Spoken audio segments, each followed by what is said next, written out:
Hello, मैं हाँ, कौन बात होम्योपैथिक कर से रहे हैं? बोल रहा हूँ डॉक्टर दत्ता। हाँ, डॉक्टर दत्ता नमस्कार सर। जी, नमस्कार, हाँ। बोलिए क्या सर वो बोल रहे थे बताइए?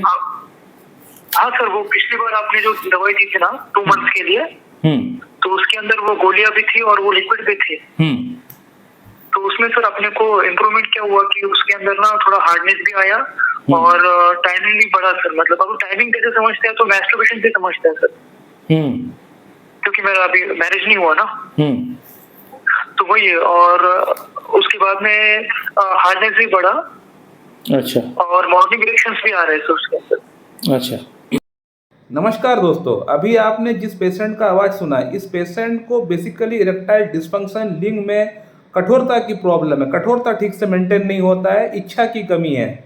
और ये पेशेंट मेरे पास आने से पहले कई जगहों से ट्रीटमेंट किया हुआ है। बड़ी-बड़ी जगहों से इन्होंने जाकर ट्रीटमेंट किया हुआ है, लेकिन कुछ खास परिणाम इनको नहीं मिल पाया है। इनको वेरिकोसिल की भी प्रॉब्लम है और साथ ही साथ इरेक्टाइल डिस्फंक्शन और इनको लिंग में कठोरता की कमी है और मन में इनको सेक्स के प्रति विचार उतना ज़्यादा उत्पन्न नहीं होता है। तो इस प्रॉब्लम के लिए कई जगह से ट्रीटमेंट किया हुआ, लेकिन ऑल इन वेल कोई खास इम्प्रूवमेंट इनको नहीं हो पाया है। अब इनका ट्रीटमेंट मेरे पास चल रहा है पिछले 2 महीने से। इस पेशेंट को मैं थॉरोली केस टेकिंग करके कॉस्टिकम प्रिस्क्राइब किया था। कॉस्टिकम 0/1, 2, 3, 4 इन एलएम पोटेंसी 50 मिलीसिमल स्केल, जो कि इससे पहले किसी ने भी इनको कॉस्टिकम प्रिस्क्राइब नहीं किया था, जबकि ये पेशेंट कॉस्टिकम है, यानी Causticum is the constitutional remedy for this particular patient and without giving Causticum this patient can not be cured. इस पेशेंट को क्योर करने के बारे में हम लोग सोच भी नहीं सकते हैं। तो किसी ने भी कॉस्टिकम जब नहीं दिया तो कैसे पेशेंट क्योर होगा? अब इस पेशेंट को मैं कॉस्टिकम जैसे ही दिया तो पेशेंट को अच्छा इंप्रूवमेंट आना स्टार्ट हो गया। विद इन 7 डेज, 7 दिन का अंदर ही पेशेंट का फीडबैक आया कि डॉक्टर साहब बहुत अच्छा इंप्रूवमेंट मुझे फील हो रहा है, अच्छा इंप्रूवमेंट मुझे आना स्टार्ट हो गया है। अभी पेशेंट का मैं फिर से फॉलोअप किया, पेशेंट ने बताया कि अच्छा इंप्रूवमेंट है, अच्छा इरेक्शन आ रहा है, मॉर्निंग इरेक्शन अच्छा से आ रहा है, लिबिडो फिर से मेंटेन हो रहा है और वेरिकोसिल के अंदर भी इनको अच्छा इंप्रूवमेंट है। जब ये पेशेंट मेरे पास आया हुआ था केस टेकिंग कराने के लिए, जब ट्रीटमेंट स्टार्ट करने के लिए जब ये आए थे, तो उन्होंने मुझे बताया कि डॉक्टर साहब दोनों ही टेस्टिस यानी बायलैटरल टेस्टिस के अंदर इनको वेरिकोसिल की शिकायत है।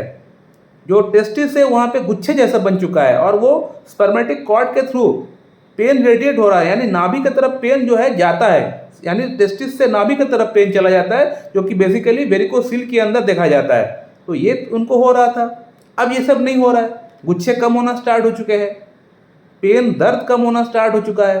तो ओवरऑल इंप्रूवमेंट हुआ है कॉस्टिकम से, सिर्फ एक पर्टिकुलर इंप्रूवमेंट हुआ ऐसा नहीं, सिंगल मेडिसिन ओवरऑल इंप्रूवमेंट हो गया है। हाँ, साथ में इनको टैबलेट इसलिए दिया गया था, मैंने नहीं दिया, पेशेंट ने खुद बताया डॉक्टर साहब जो टैबलेट है उसको ही भेज दीजिए, क्योंकि मेरा शादी सामने है, घर से प्रेशर मुझे मिल रहा है कि शादी करो करके, तो मुझे जल्द से जल्द ठीक होना है, तो उसको भी आप डाल दीजिए। तो पेशेंट के कहने पर मैंने डाल दिया उसको, तो उससे और अच्छा इंप्रूवमेंट आ गया, फास्ट इंप्रूवमेंट आ गया, जल्दी इंप्रूवमेंट होना स्टार्ट हो गया उससे। बट कॉन्स्टिट्यूशनल रेमेडी के तौर पे Causticum is the main medicine, मेरा गोली यहाँ मेन मेडिसिन नहीं है। बहुत लोग बिजनेस करने के लिए बोल देते हैं कि मेरा बना हुआ जो जेल है, जो टैबलेट है, वो मेन मेडिसिन, उसको ले लीजिए आप ठीक हो जाएंगे। मैं ऐसा नहीं कहूँगा, क्योंकि मैं बिजनेस माइंडेड नहीं हूँ। मैं कहूँगा Causticum is the main medicine.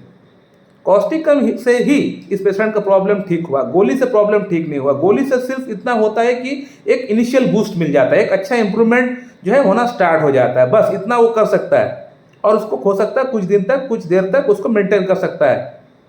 लेकिन प्रॉब्लम को क्योर मेरा टैबलेट या किसी का बना हुआ टैबलेट, जेल, गोली, ऑयल कोई नहीं कर सकता है। सिंगल मेडिसिन प्रिस्क्राइब करना पड़ेगा, वो है कॉन्स्टिट्यूशनल रेमेडी।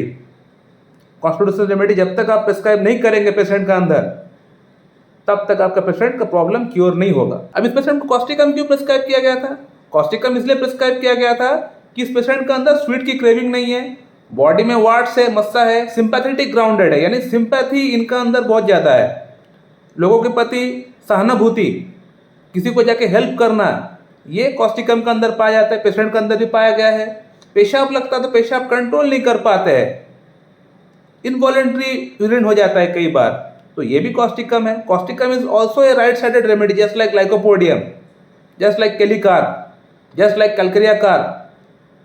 तो कॉस्टिकम जो है राइट साइडेड रेमेडी, और इनका जो वेरिकोसिल का प्रॉब्लम है ये भी राइट साइड से ही स्टार्ट हुआ था। तो ये भी कॉस्टिकम इंडिकेट कर रहा है। और इसके अलावा अगर पेशेंट का अगर फैमिली हिस्ट्री की अगर बात करें, अगर माइग्रेन की बात करें, तो वहाँ भी पेशेंट का फैमिली हिस्ट्री में साइकोटिक मैनिफेस्टेशन पाया गया है। तो ये भी इंडिकेट कर रहा है कि पेशेंट जो है साइकोटिक है। और साथ ही साथ हमारा जो मेडिसिन है Causticum, it's a great antipsychotic medicine. तो हर एंगल से मेरा जो मेडिसिन जो है, जो ड्रग सिलेक्शन है, वो बिल्कुल परफेक्ट है पेशेंट के लिए। और साथ ही साथ पेशेंट का अंदर कॉस्टिकम को और सिम्टम्स भी मैच किए, टाइम मोडालिटीज भी कुछ मैच किए, राइट साइडेड एग्रावेशन भी मैच किए, prefers green chillies, raw salt ये भी मैच किए, एंजाइटी मैच किए, कॉन्स्टिपेशन मैच किए, पसीना मैच किए। तो सब कुछ मिला के टोटलिटी के बेस पे कॉस्टिकम प्रिस्क्राइब किया गया था और कॉस्टिकम से पेशेंट का प्रॉब्लम जड़ से क्लियर हो गया, जड़ से क्लियर हो जा रहा है। और 1-2 महीने में पूरी तरह और अच्छा इंप्रूवमेंट आ जाएगा पेशेंट का अंदर। पेशेंट का फीडबैक भी आप देख पा रहे हैं व्हाट्सएप पे जो पेशेंट ने किया है। तो एक पेशेंट जब इस तरह का फीडबैक डालता है, मतलब आप समझ सकते हैं कि पेशेंट को कितना अच्छा इंप्रूवमेंट हुआ है, तभी जाके पेशेंट का दिल से इस तरह का फीडबैक आता है। सो माय डियर फ्रेंड, बहुत लोग बोलते हैं कि होम्योपैथी बेकार है, काम नहीं करता है, होम्योपैथी फालतू है। तो होम्योपैथी बेकार नहीं है, होम्योपैथी फालतू नहीं है।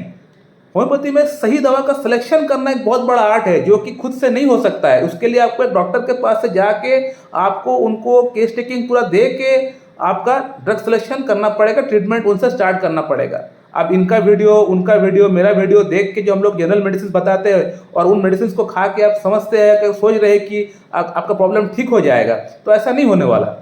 कॉन्स्टिट्यूशनल मेडिसिन का सिलेक्शन कर पाना बहुत डिफिकल्ट है। बहुत लोग मुझे बोलते हैं, डॉक्टर साहब आप इतने सारे मेडिसिन का नाम बताते हैं, कौन सा मेडिसिन खाना है, कौन सा नहीं खाना है, कोई एक मेडिसिन का नाम आप क्यों नहीं बताते हैं, या फिर कोई एक कॉम्बिनेशन आप क्यों नहीं बताते हैं कि सब मेडिसिन एक साथ मिला के आप इस पर्टिकुलर प्रॉब्लम के लिए कॉम्बिनेशन ले लो, आपका प्रॉब्लम ठीक हो जाएगा। आप ऐसा क्यों नहीं करते हैं?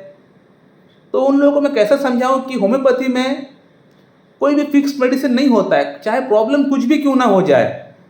जैसे आपका लक्षण रहेगा, लक्षण के अनुसार ही आपको अपना दवा मिलेगा।